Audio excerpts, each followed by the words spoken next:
다윗의 유언이라는 주제로 함께 할 말씀을 나누도록 하겠습니다. 우리는 지난 시간에 다윗의 회개를 통해 그의 삶이 죽음에서 회복의 길로 돌아선 것을 함께 나눴습니다. 여러분, 다윗의 회개는 제가 함께 나눴던 것 같이 말로 하는 회개가 아니었습니다. 믿음으로 하는 회개인 것이죠. 우리의 회개가 힘이 없고 능력이 없는 이유는 말로 하는 것이기 때문에 그렇습니다. 회개는 말로 하는 것이 아니라 믿음으로 하는 것이죠. 하나님, 죄로 얼룩진 제 마음에 하나님께서 처음 창조하셨던 그 정한 마음, 그 깨끗하고 정결한 마음을 하나님 창조하여 주옵소서. 말로 하는 것이 아니라 믿음으로 하는 거예요. 말로 하면 그 창조가 일어나지 않지만 믿음으로 하면 창조가 일어납니다. 그리고 정직한 영을 새롭게 해주십시오. 내 마음이 창조하실 때의 그 정한 마음이 잃어버리지 않도록 하나님 늘 제 안에 오셔서 보수해 주시옵소서. 이처럼 다윗의 회개는 단순히 죄에 대한 어떤 반응이 아니었습니다. 죄송합니다. 잘못했습니다. 다시는 그러지 않기를 기도합니다. 하나님 도와주십시오. 제가 연약합니다. 이런 회개가 아닌 거예요. 그리고 사실 이거는 회개가 아닙니다. 다윗이 했던 회개는, 그리고 우리가 해야 될 회개라고 하는 것은 잘못된 길로 가는 그 길에서 돌이켜서 아버지께로 가는 것이죠. 그래서 회개는 죽음에서 생명으로 돌이키게 하는 능력이요 권능인 것입니다. 왜냐하면 회개는 그 방향이 하나님께 있기 때문에 그런 것이죠. 하나님의 품 안으로 들어가는 것이 바로 회개다라고 하는 것이죠. 사단은 자꾸 우리 마음간에 찾아와서 우리 마음대로 살도록 유도합니다. 야, 그냥 네 마음대로 살아. 네 생각대로 살아. 하나님의 집, 그런 건 없어. 그냥 네 마음대로 살면 돼. 그렇게 우리 마음을 자꾸 유도하죠. 그래서 변명하게 합니다. 그래서 우리 마음에 평강을 잃게 하고 안식을 잃어버리게 하고 또 방황하며 살게 합니다. 그러나 우리가 하나님의 이름을 부르고 그분의 집으로 돌아가면 불안은 힘을 잃고요. 방황이 어색해지게 됩니다. 여러분, 우리가 왜 회개를 하며 살아야 될까요? 여러분, 이 말을 다른 말로 바꿔 말하면 어떻게 되는지 아십니까? 여러분, 우리가 왜 아빠 엄마가 있는 집으로 가야 되죠?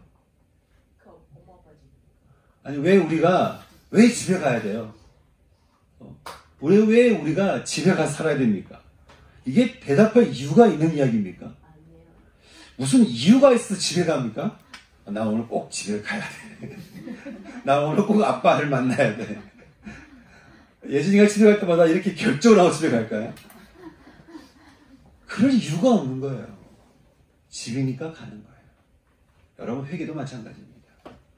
우리가 왜 하나님께 돌아가야 됩니까? 왜 회개해야 됩니까? 우리가 그곳에서 나왔고 우리가 그곳 출신이기 때문에 그렇습니다. 그것은 우리의 집이요. 우리가 그곳에 있어야만 우리가 진정한 평강을 누릴 수 있기 때문에 그런 것이죠. 사랑하는 여러분, 저는 제 자신 역시도 아버지의 집으로 돌아온 뒤로 하나님께 주시는 은혜와 평강을 누리면서 제가 이렇게 여러분에게 말씀을 전한 것 같이 여러분 역시 생명을 주시는 하나님의 집 안에서 하나님이 주시는 하나님의 선물들인 기쁨과 평강과 안식과 권능을 누리며 살아갈 수 있기를 주님의 이름으로 축원합니다. 주께 엎드려 회개하며 삶을 돌이켰던, 그러나 인생 후반부에 밀려 닥치는 수많은 고난을 넘어서야만 했던 다윗은 그 모든 삶을 뒤로하고 이제 그조차 피할 수 없었던 마지막 순간을 그를 맞이하게 되었습니다. 여러분, 사람이 아무리 위대해도요, 결국 그 사람도 죄인일 수밖에 없는 이유가 있습니다. 그것은 모든 인간의 삶에는 죽음이 있다라고 하는 것이죠. 히브리서 9장 27절은 한 번 죽는 것은 모든 사람에게 정해진 것이요, 그 후에는 심판이 있다라고 우리에게 말씀해 주고 있습니다.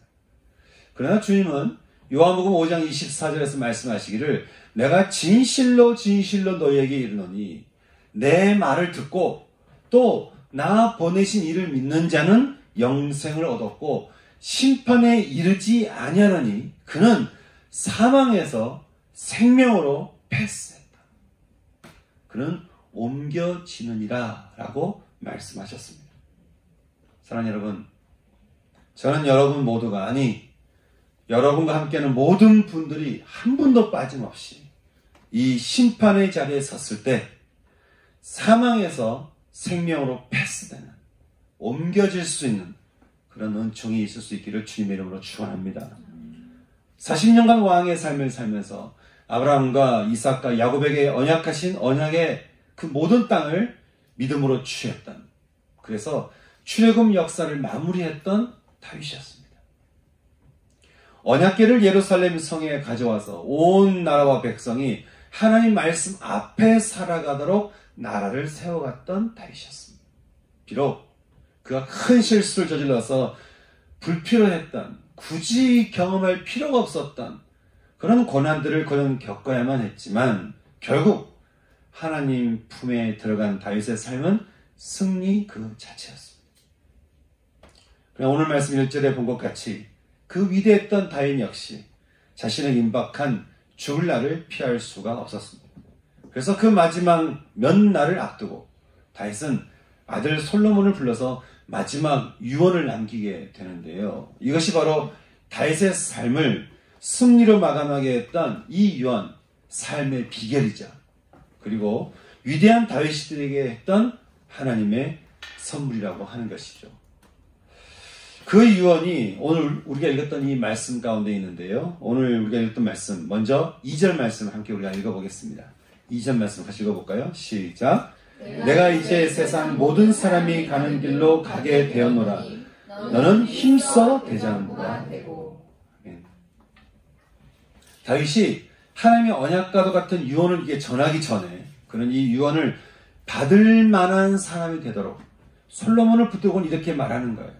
솔로몬 내 아들아, 너는 힘써 대장부가 되라. 여기서 힘써라는 단어, 이 하자크라는 단어는 용감하고 담대하게 전진하라, 이런 뜻을 가지고 있습니다. 다시 말해서 너는 용기를 내고 담대해라. 그리고 모든 것을 다 품을 수 있는, 내가 이제부터 지금 너에게 전해주는 이 모든 이 언약의 말씀을 다 품을 수 있는 대장부가 되라. 그렇게 말을 하는 것이에요. 어찌 보면 이 말은 일반적으로 누구에게나 할 수 있는 평범한 이야기일 수 있습니다. 그런데 성경에서 쓰여진 이 하자크라는 이 단어는 평범한 단어만은 아닌 것이에요. 신명기 31장 6절에서요. 출애굽의 모든 과정을 마쳤지만 아직은 가나안 땅에 들어가지 못했던 그 모세가 후계자였던 여호수아를 세워놓고 이렇게 이야기합니다. 여호수아야, 너는 하자크, 강하고 담대해라. 여호와 그가 너와 앞에서 가시며 너와 함께 하사 너를 떠나지 아니하시며 너를 버리지 아니하시니 너는 두려워하지 말라, 놀라지 말라.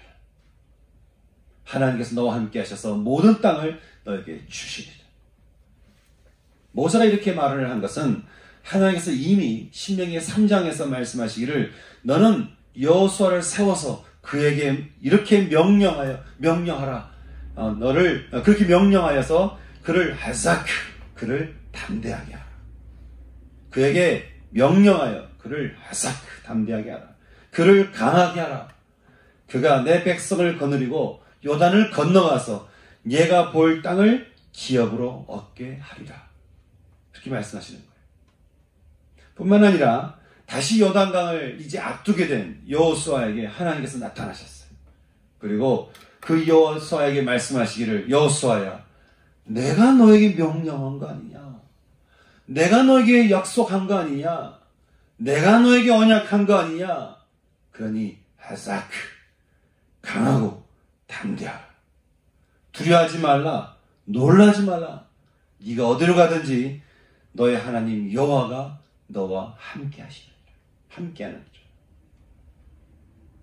다윗 역시 언약의 땅을 이제 다 차지했지만 그토록 바라고 소망했던 성전은 세우지 못한 이 성전 공사를 앞두고 이제 죽게 된 이 다윗이 이제는 모세와 같이 후계자였던 솔로몬 불러놓고 이렇게 말을 하는 것이죠.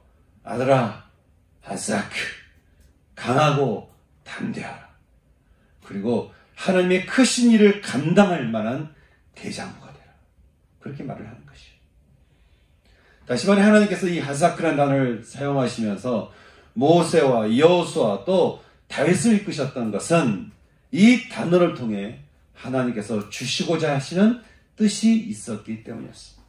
내가 너에게 이제부터 하는 모든 말을 내가 반드시 성취할 것이며 나는 반드시 너와 함께 할 것이니 모세야, 여호수아야, 다윗과 솔로몬아 너는 하사크 강하고 담대하라.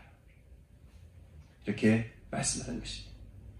내가 너에게 하는 모든 말에 대해서 이것이 지나치는 말이 아니라는 거예요. 하나님께서 우리에게 주시는 말씀, 묵상을 통하든 말씀을 통하든 여러 말씀을 듣든 어쨌든 간에 여러분 가슴 속에 하나 주신 모든 말씀을 하나님께서 그냥 내던지기가 아니라 그 모든 말씀을 하나님께서 어떻게 해요? 반드시 성취할 것이니 그 말씀을 받을 때 어떻게 받으라는 거예요? 하사크 담대하게 받고 강하게 받으라는 거예요. 사랑하는 여러분, 하나님께서 우리에게 말씀을 통해 언약을 주실 때면 그 말씀 앞에 언제나 하나님께서 이렇게 강하고 담대하라고 말씀하시는 이 말씀을 우리에게 주신다는 사실을 여러분 꼭 기억하시기 바랍니다. 왜냐하면 하나님의 언약은 그 약속은 공수표가 아니에요. 그것은 실제로 반드시 성취하시며 이루시는 하나님의 진실된 선포이기 때문에 그렇습니다. 어떤 분은요, 예배와 묵상을 통해 하나님께서 어떤 언약을 주시는데 자기가 생각해도 이 언약이 너무 큰 거예요. 나는 한 이 정도인데 나는 뭐 별거 아닌 것 같은데 하나님께서 너무 큰 언약을 하시는 것 같아요. 너무 놀라워가지고 하는 얘기가 이 말씀은 내게 아니라는 거예요.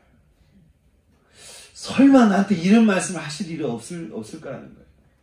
그래서 그냥 너무 놀라운 말씀을 하면 그냥 뭐 어떤 막 찔리는 말씀하면 그래 맞아 그건 나를 향한 말씀이야.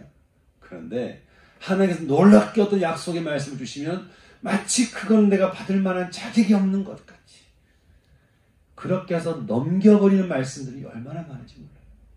네, 여러분, 하나님께서 우리에게 주신 말씀이 그렇게 넘기는 말씀을 우리에게 주시는 거겠습니까? 하나님의 말씀이 실언입니까? 하나님께서 우리에게 말씀하실 때 그냥 해본 말씀이겠습니까?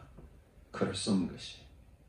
여러분, 40년간 광야에서 하나님과 더불어 대면하여 지냈던 모세가 이렇게 말을 합니다.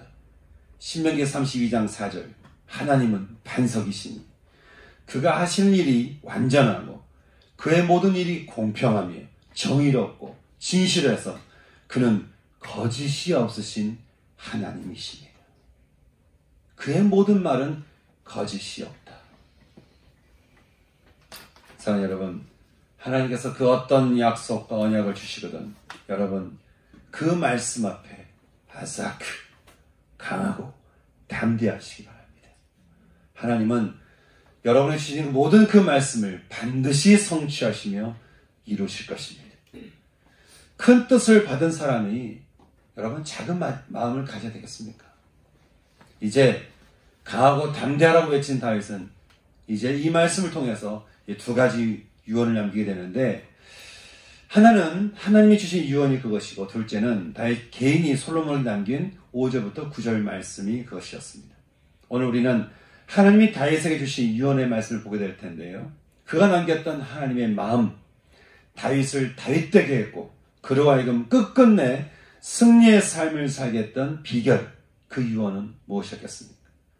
우리 3절과 4절 말씀 다시 한번 같이 읽어보겠습니다. 시작! 네 하나님 여호와의 명령을 지켜 그 길로 행하여 그 법률과 계명과 율례와 증거를 모세의 율법에 기록된 대로 지키라. 그리하면 얘가 무엇을 하든지 어디로 가든지 형통할지라. 여호와께서 내 일에 대하여 말씀하시기를 만일 얘 자손들이 그들의 귀를 삼가 마음을 다하고 성품을 다하여 진실이 내 앞에서 행하면 이스라엘 왕 위에 오를 사람이 내게서 끊어지지 아니하리라 하신 말씀을 확실히 이루게 하시리라. 아멘. 다윗은 3절과 4절 말씀을 통해 두 가지를 솔로몬에게 말을 하고 있습니다. 그리고 그 유언에는 두 가지 동사가 사용되어지고 있는데 첫째는 지키라는 것이었고 둘째는 그 길로 행하라. 그 길로 걸어라 라고 하는 것이었습니다. 첫 번째, 지켜라. 이 지켜라고 하는 이 단어는 주신 것을 마음에 품어서 그것을 지키는 파수꾼이 되라 라고 하는 뜻을 가지고 있습니다. 주신 것을 마음에 품고 파수꾼이 되라. 사실 이 단어는요, 원래는 제사장이나 레위인들에게 했던 말씀이었습니다. 하나님께서 그들에게 주셨던 그 사랑의 말씀들, 그리고 그들에게 주신 사명을 가슴에 품고 그 말씀과 그 사명의 파수꾼으로 살아라 라고 말씀하신 것이죠. 그리고 지금 다윗은 왕으로 부름받은, 이제는 더 이상 평범할 수 없는 솔로몬에게 말하기를, 너는 여호와의 말씀을 지키고 하나님의 법률과 계명과 율례와 증거를 모세의 율법에 기록된 대로 지키라 라고 말씀하는 것입니다. 우리는 이 현장에서 하나님께서 우리에게도 주시는 메시지를 함께 발견하게 되는데요. 여러분, 베드로가 우리에게 이렇게 한 말이 있습니다. 너희는 어떤 존재인가? 너희는 택함 받은 왕 같은 제사장이요, 너희는 거룩한 나라요, 너는 하나님의 소유가 된 백성이요, 어두운 데서 불러내어 기이한 빛, 하나님의 그 영광의 빛 가운데로 부름받은 자들이요, 그리고 그 빛 가운데로 들어가게 하신 이의 아름다운 덕을 선포하는 자로 너희를 부르셨다는 거예요. 빛 가운데로 부르신, 그래서 왕 같은 제사장으로 부르신 거룩한 나라요, 하나님의 나라의 소유가 된 백성이요, 하나님의 영광을 입은 자요, 그 아름다운 덕을 전하는 자로 부르신, 여러분, 이 부름이 평범한 부름이겠습니까?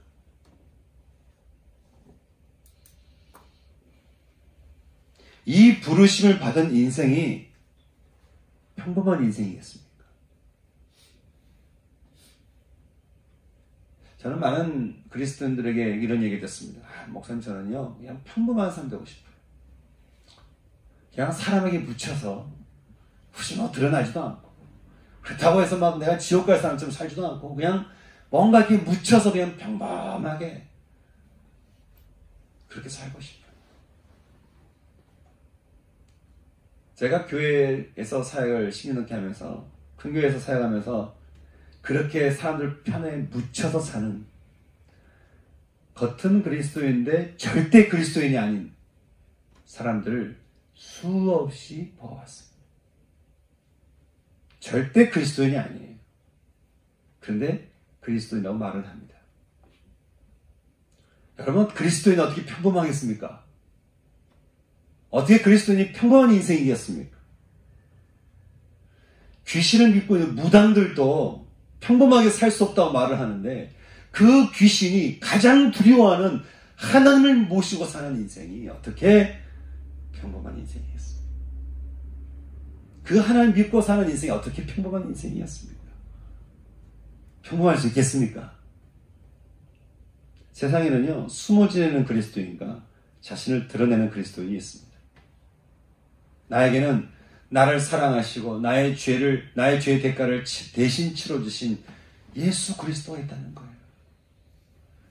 그는 근본 하나님의 본체이셨으나 하나님과 동등됨을 취할 것으로 여기지 않으시고 오히려 자기를 비워, 다시 말하면 자기를 버려서, 자기를 내던져서 종의 형체를 가지사 사람들과 같이 되셨고, 사람의 모양으로 나타나서, 하나님이 사람의 모양으로 나타나서 자기를 낮추시고 죽기까지 복종하셨으니 곧 십자가에서 죽으신 그분이 나를 찾아와 주셨어. 나에게 길을 알려주시고, 나에게 진리를 주시고, 나에게 생명을 주시고는 나에게 하나님의 나라가 임하게 하셨다라고 하는 이 영광. 여러분, 이 영광을 받은 우리가 어떻게 그분을 모르는 사람처럼 평범하게 살아갈 수 있겠습니까? 우리는 요즘 방송에 보게 되면 동물에 대한 사랑이 많아지다 보니까 동물에 대한 방송을 많이 보게 되는데, 동물이한 프로그램들 많이 보게 되는데 어느 방송에서 동물에 대한 방송을 하든 간에 빠지지 않는 이야기가 있습니다. 그것은 자신을 살려주고 거둬든 그 사람에 대한 충성에 대한 이야기인 거예요.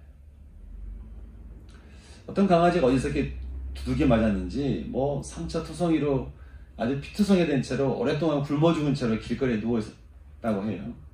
근데 그 개를 보던 어떤 생선가게 아주머니가 너무 그 개가 불쌍해가지고 보다 못해서 이렇게 그 개를 데려다가 먹이를 주고 상처를 치유해주고 이렇게 그 개를 치유해줬어요.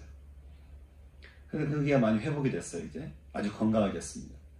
그러더니 이제 회복이 된 이 강아지가요, 언제부턴가 이제 이 생선가게 앞을 다 지켜 있더니 사람들이 생선을 사러 오잖아요. 그러면 너무너무 좋아. 그래서 꼴랑지를 치면서 꼬리를 흔들어대면서 그냥 온갖 애교를 다 부리는 거예요.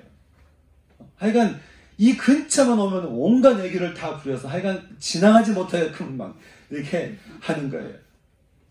그런데 누군가 생선가게 아주머니를 좀 못되게 굴거나 그 돈을 이렇게 손을 댈 것 같은 손을 대려고 하면 이 개가 아주 그냥 무섭게 씻어대더라는 거예요. 그래서 아줌마가 없어도 이 개가 딱 앞에 서 있으니까 아줌마가 그냥 물건 사러 갈 때 이 개 그냥 맡겨두고 그 가게를 비우고 간다는 거예요. 어차피 이 개를 누가 이길 사람이 없으니까. 다들 그 개를 본 사람들이 그랬다고 합니다. 야, 저 강아지가 은혜를 아는 강아지네. 은혜를 아는 개네. 누가 나를 살려줬는지, 자기에게 주어진 은혜가 얼마나 큰지. 여러분, 우리가 하나님께 받은 은혜가 이 개만도 못하겠습니까? 이 개가 경험한 것만 못하겠습니까? 우리의 생명의 이 은혜가 그 개가 경험한 거하고 비교될 수 있겠습니까? 생명을 살리시고 영원한 생명을 주시고자 당신이 사람의 모양으로 나타나사 죽기까지 복종하심으로 십자가에서 죽으신 여러분, 이 은혜가 여러분 작은 겁니까? 부끄러운 겁니까? 예수 믿는 걸 이야기하는 것을 부끄럽다고 말할 수 있는 겁니까? 어떻게 받은 은혜인데, 어떻게 주어진 은혜인데 내가 예수 믿지 않은 것처럼 우리가 살아갈 수 있겠나라고 하는 것이죠. 그리고 그분이 우리에게 주신 말씀 하나하나가 가벼운 것일 수 있겠냐라고 하는 거예요. 은혜 입은 여호수아가 마지막 유언으로 사람들에게 이렇게 말을 합니다. 이제는 여호와를 경외하며 온전함과 진실함으로 하나님을 섬기십시오. 우리 조상들이 섬기던 온갖 우상들을 다 치워버리고 오직 여호와 하나님만을 섬기십시오. 만일 여러분 보기에 여호와를 섬기는 것이 좋지 않게 보이거든 여러분 눈에 보기 좋은 대로 신을 택하는지, 여러분 눈에 보기 좋은 그 신을 택하든지 아니면 하나님을 섬길지 오늘 내 앞에서 결정하십시오. 하지만 나는, 나와 내 집은 여호와만을 섬길 것입니다. 사랑하는 여러분, 저는 당연히 물론이거니와 여러분 역시 품어야 할 것을 품고 지켜야 할 것을 지킬 줄 아는, 그래서 하나님께서 우리에게 주신 그 은혜를 하나도 잃어버리지 않고 하나하나, 그리고 하나님께 주신 말씀 하나하나, 또 하나님께서 말씀 66권을 통해서 우리에게 계속해서 앞으로 주실 그 말씀 하나하나를 마음에 간직하며 품으며 그 말씀에 떠나지 않도록 파수꾼이 되며, 그 말씀이 우리 교회에서 떠나지 않도록 파수꾼이 되며, 그 말씀이 우리 가정에서 떠나지 않도록 파수꾼이 되며, 그 말씀이 나라 가운데서 떠나지 않도록 파수꾼이 될 수 있는, 저는 그런 귀한 인생을 살아갈 수 있는 저와 여러분 될 수 있기를 소망합니다. 많은 분들이 나라가 어려울 것을 보면서 이런 얘기 저런 얘기를 하지만, 여러분, 우리에게는 이 나라를, 또 우리 가족을, 우리 교회를 살려주시고 은혜를 주시는 하나님의 말씀이 있잖아요. 그러면 우리가 해야 될 일은 뭐겠습니까? 주신 말씀을 가지고 하나님께 기도하는 겁니다. 언젠가 한번 그렇게 해볼까라는 생각도 드니까 한 번씩 들 때가 있어요. 한 주는 태극기 집회 근처에 가서 우리가 말씀을 가지고 그분들 위해서 기도하고, 한 번은 저 촛불 집회 가서 이게 근처에 가서 하나님의 말씀을 가지고 좀 기도하고, 우리는 좀 하나님의 말씀을 가지고 나라를 두고 정말 기도하는, 그게 진짜 땅밟기 기도 아니겠습니까? 좀 그래 볼 필요가 있지 않을까. 뭐 꼭 그렇게 하겠다는 건 아니고요. 근데 어쨌든 우리 마음 안에 하나님께 주신 그 생명의 말씀을 가지고 우리가 기도하면, 여러분, 하나님께서 기도를 응답 안 하시겠습니까? 말씀을 마음에 품고 파수꾼 되어서 말씀을 지키며 기도해 갈 때 하나님께서 어떻게 하신다고요? 그 인생을, 그 가정을 형통케 하실 거라고 하시는 거예요. 이것이 다윗의 첫 번째 유언이었습니다. 두 번째 유언은 그 길로 행하라고 하는 거예요. 그 길로 행하라. 하나님께 주시는 말씀의 길을 따라 길을 걸어라. 그러면 얘가 형통할 것이다. 그런데 하나님께서 주신 말씀을 어떻게 따라가라고 말씀하고 있습니까? 어떻게 사는 것이 하나님의 사람들처럼 내가 푸른 풀밭에 있든 아니면 뭐 광야 가운데 있든 감옥 가운데 있든 우리가 형통한 삶을 우리가 살 수 있겠나라고 하는 것이에요. 다윗은 말하기를 너가 가는 인생의 길을 삼가서 어떻게 살아야 될지 너의 길을 살펴갈 때 너는 마음을 다하고 성품을 다하여 진실함으로 말씀을 따라 걸어가게 되면, 솔로몬아, 하나님께서 너에게 약속하신 말씀을 반드시 확실하게 이룰 것이다. 하나님께서 그런 자들이 이스라엘 왕위에서 끊어지지 않을 것이라고 말씀하셨다라고 하는 것이에요. 다윗이 얘기했던 이 마음이라는 단어, 레버하고 이 성품이라는 단어, 이 나푸샴이라는 단어를 보게 되면 좀 어떻게 보면 같은 의미예요. 그것은 하나님 말씀을 뭐 겉으로 듣는 척, 하나님 말씀을 겉으로 이렇게 듣고 날려버리는 그런 것이 아니라 그 말씀을 마음으로 받아들이는 거예요. 그리고 그 말씀을 마음으로 믿는 거예요. 그리고 그 말씀을 내가 마음으로 받아들여서 내가 이제 이 말씀을 따라 내가 살기를 결정하는 거예요. 많은 분들이 마음은 원이라도 육신이 약하다고 얘기를 합니다. 근데 사실은 이미 마음에 원함이 없어요. 마음이 원함이 없기 때문에 육신이 더 약한 거예요. 그렇지 않아도 약한데 마음까지 없으니까 한없이 약한 거예요. 여러분, 마음이 이미 어떤 사람에게 가 있으면 육체가 힘들어도 할 수 있는 거 아니겠습니까? 언젠가 제가 설교의 가족 얘기는 대동이 안 하는데, 제가 아내가 송도집에 어떤 물건을 놓고 나왔는데 그게 개인적인 물건이라서 누가 보기 전에 이렇게 가져와야만 했어요. 근데 송도를 한번 검색해 보니까 한 3시간 반 걸리는 거죠. 왕복 7시간이 되는데, 근데 뭐 책 들고 가서 책 한 권 읽고 오면 되겠다 싶어서 제가 길을 떠났어요. 그런데 여러분, 전철이 우리가 뭐 책을 읽도록 내버려 둡니까? 사람에 치이고 길에 치이고 하여간 뭐 책은 들고 갔는데 뭐 한 2페이지, 3페이지 읽었나. 3시간 반 동안 내가 왜 왔을까? 내가 왜 간다고 했을까? 이러면서 제가 가는 거예요. 어쨌든 갔다가 이렇게 오는데 이 물건을 딱 보면서 그때 들었던 마음이, 그래도 이 물건이 다른 사람 집에 있지 않고 이렇게 그래도 우리 집으로 다시 돌아오는 것이 저도 그렇고 아내도 그렇고 마음이 평안하지 않을까. 그래서 제가 제 아내를 생각해 보니까 오히려 이게 훨씬 낫겠다 이런 마음이 드는 거예요. 그래서 그 물건 들고 집에 오는데 별로 그렇게 어렵지 않은 거예요. 몸 피곤한데 마음이 그렇게 어렵지 않은 거예요. 그래서 그냥 가볍게 올 수 있는 건데, 여러분, 제가 마음이 그렇게 아내에게 가 있고 어디 가 있으니까 그게 송도든 어디든 제가 갈 수 있는 거 아니겠습니까? 우리 마음도 그러지 않겠습니까? 제가 대구에 있을 때는요, 서울에서 상담하러 오신 분들이 제법 계셨어요. 대구에 있는데 경북 지역에 있는 많은 여러분들이 상담하러 오셨어요.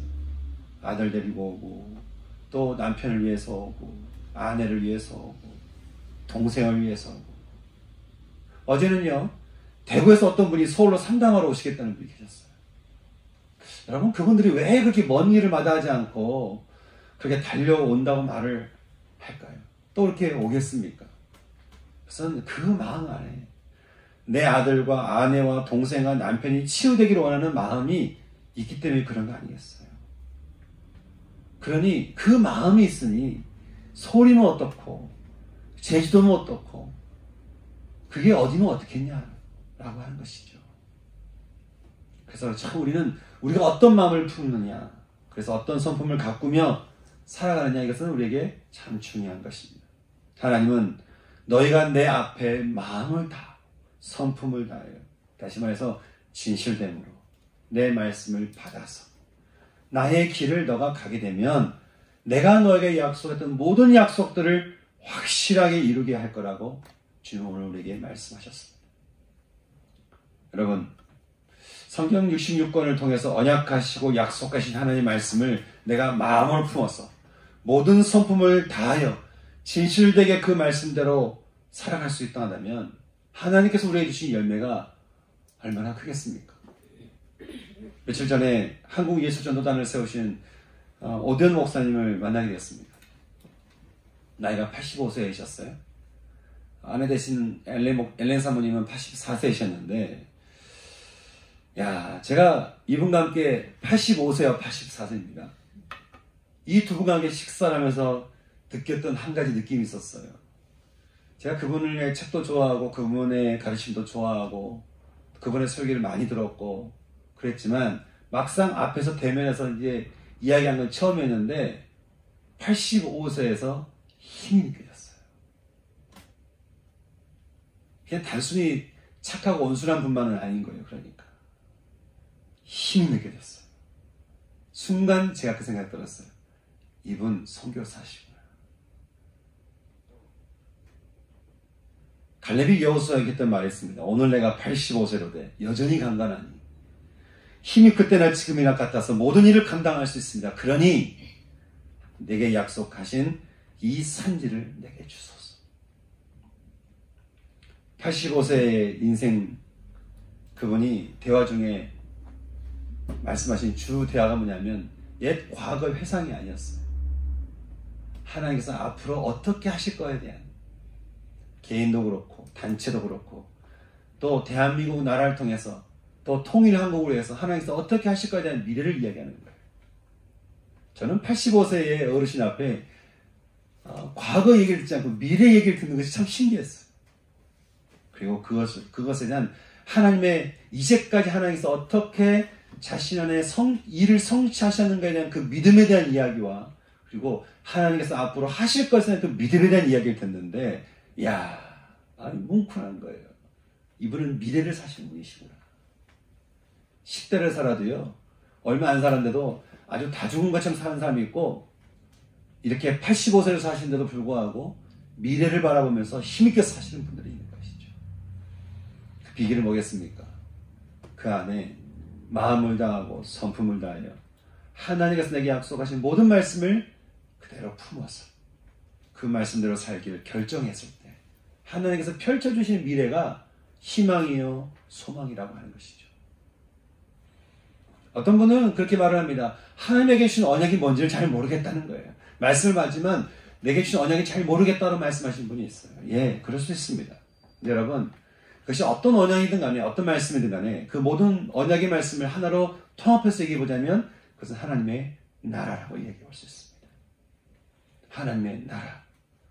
하나님이 통치하시고 또 하나님의 그 규칙과 그 법칙들, 그 사랑과 믿음과 용서와 화해와 자비와 긍휼의 힘을 발휘하는 그 하나님의 나라. 그 나라가 내 안에서 우리 가정 안에 그리고 우리가 속한 곳에 이루게 하실 거라고는 하나님의 그 약속, 그 언약. 여러분, 이것이 하나님께서 우리에게 주신 언약이라고 하는 것이죠. 여러분, 하나님께서 이 언약에 대해서 어떻게 말씀하고 계십니까? 이 언약을 확실하게 이루게 하실 거라는 거예요. 누구에게요? 마음을 다하고 성품을 다하여 말씀을 받아들여서 하나님께서 내게 주신 말씀 하나하나를 가슴에 품고 사는 사람. 그래서 그 마음이 하나님의 말씀을 두고 사는 사람. 그 마음의 방향과 향방이 하나님께 있는 사람.